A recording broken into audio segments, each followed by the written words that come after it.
बहनों भाइयों, जिस समय धारा 370 को हमारे प्रधानमंत्री ने समाप्त किया, उस लोग कहते थे धारा 370 समाप्त करेंगे तो जम्मू कश्मीर में आग लग जाएगी।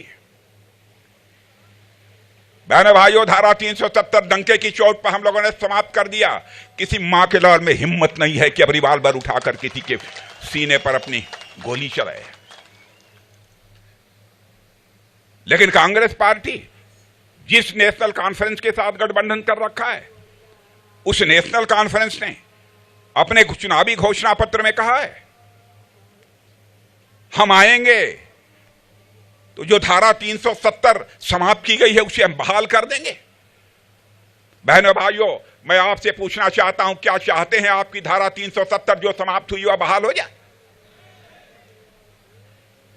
या किसी के पास कलेजा नहीं है बहनों भाइयों कि अब धारा 370 को यहां पर बहाल कर सके। आपने G20 का सम्मेलन देखा होगा। दुनिया के 20 देशों के बड़े बड़े दिग्गज देशों के प्रतिनिधि, राष्ट्रपति, प्रधानमंत्री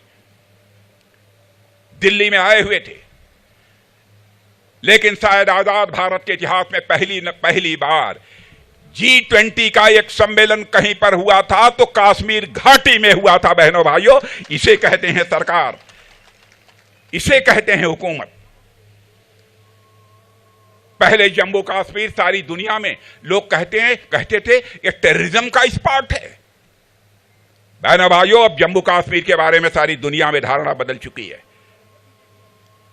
अब जम्मू कश्मीर टेररिज्म स्पॉट के रूप में नहीं जाना जाता है, बल्कि यह टूरिज्म स्पॉट के रूप में जाना जाता है। आपने देखा होगा कि यहां पर किस तरीके से टूरिस्ट की संख्या तेजी के साथ बढ़ी है। जाकर देखना हो तो श्रीनगर में जाकर देखिए। यहां पर लगभग 35 वर्षों तक कभी ताजिया नहीं निकला था। रेल कनेक्टिविटी हो, रोड कनेक्टिविटी हो, इंफ्रास्ट्रक्चर हो, इन सब का कितनी तेजी के साथ विकास हुआ। और बॉर्डर के जो अंतिम गांव हैं, जिनकी बराबर उपेक्षा होती रही है, मैं भारत का रक्षा मंत्री होने के नाते मैं कहना चाहता हूं बहनों भाइयों, हम लोगों ने अपने प्रधानमंत्री के नेतृत्व में यह फैसला किया है कि बॉर्डर के पास का जो अंतिम गांव होगा, अब वह इस देश का अंतिम गांव नहीं कहा जाएगा, बल्कि इस देश का पहला गांव कहा जाएगा। बहनों भाइयों, उस बॉर्डर के गांवों का भी हम तेजी के साथ विकास करेंगे। जम्मू कश्मीर जाने में पहले 12 से 14 घंटे लगते थे। राकेश ठाकुर से मैं पूछ रहा था अब कितने घंटे लगते हैं। इन्होंने कहा साहब अब जम्मू से कश्मीर जाना होता है तो हमको 4 साढ़े 4 घंटे लगते हैं। बहनों भाइयों, इस तरीके से हुकूमत यदि ठीक रहे, अच्छी हो, काम करने वाली हो, बहुत बड़ा परिवर्तन लाया जा सकता है।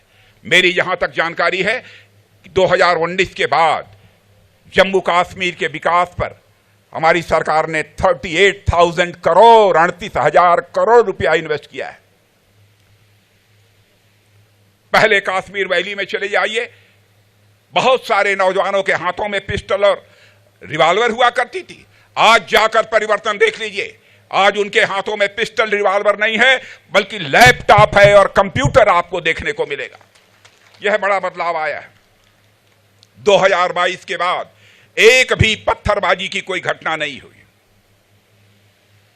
कांग्रेस कहते हैं कि हम 370 को फिर से लाएंगे। लाकर दिखाओ यदि हिम्मत है। जब तक भारतीय जनता पार्टी हिंदुस्तान में रहेगी बहनों भाइयों, कोई मां का लाल यहां धारा 370 इंपोज नहीं कर सकता है। बल्कि पूरे भारत के लोगों की नजर जम्मू कश्मीर के इस बार के चुनाव पर लगी हुई है।